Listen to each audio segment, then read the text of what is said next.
Ati amanu dhuganii toosee maal jedhama amanu dhuganii toosee niiti angizaan kan siima yoo isaan ol deebi'an ati amma naaf eenyu kan maqaa isaan dhaab amma siif awwal la ilaha illallah yaa gurbaa suma kan awoo nu baddaaf ta'ati dalagee argite maal akka fuudhi naan jaan jettee mee anaan si fuudha dalagee akkan dalee hin argee bara dalagee akkan dalagee dalee mee harka fuudhi akkan dalee dalagee bilaash makkana na tumani dalagee bilaash dalagee awoonis bilaash dalagee wani saanti dalagee dalagee akkan dalee nuuni saani dalagee yoo ni saani ati kan la akka sibiilaa tin sikasa akka sibiila sila jilbaa lo qabda jilbaa akka sibiila akka tin kaasa sibiila lan ati kan lan ati kan lan amru kibadullah lan kan siba wuduti siba kan wuduti siba barnama ditina la bana khay wuduti siba la bana khay aisala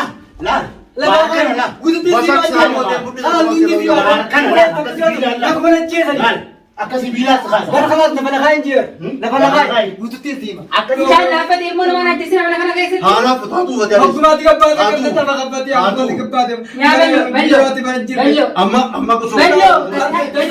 Yaa obboleessa kiyya dhiisi kana. Fatari da tuan Anaa gaafata kana. wan san ko buris Anaa mootummaa kana bello. yeroo si bala gabbate amina chesa Duubee maali? Hila harki yoo irra taa'u jira badii ala beekara wadalla Yaa bello. Bello dhaggeeffadhu. Bello. Bello obboleessa kiyya. Ilmaan guddifoo findorkin. Dhiisi gurbaa kanatti. akkana leefe akkuma gadi nama badatti isatti demu nama isatti samaratu demu nama samaratu demu na wali jahan Gurbaa kun namaa jiru. Yaa bello. Kota wani sai na dum tanguni Akka namatti nama gaafatan. Jiraatus namaaf hin toltu. Sabaaf hin toltu.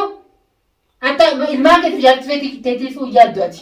amma Waan akka eegatu yootu irra. adan irraa hiita sibilima Eenyu? adan irraa hiita Ada sirraa hiika. Naayini sirraa hin hiika. nimi Duraan maal himi? Maa wayii waatta? Asiin goona. Ol ka'ee jee. ziiru goone tani Ol ka'e. Ol ka'e. Shayitana akka itti kan akka dachi balleesse. Maaluma namni akkana. Ayyee himi. Himi amma.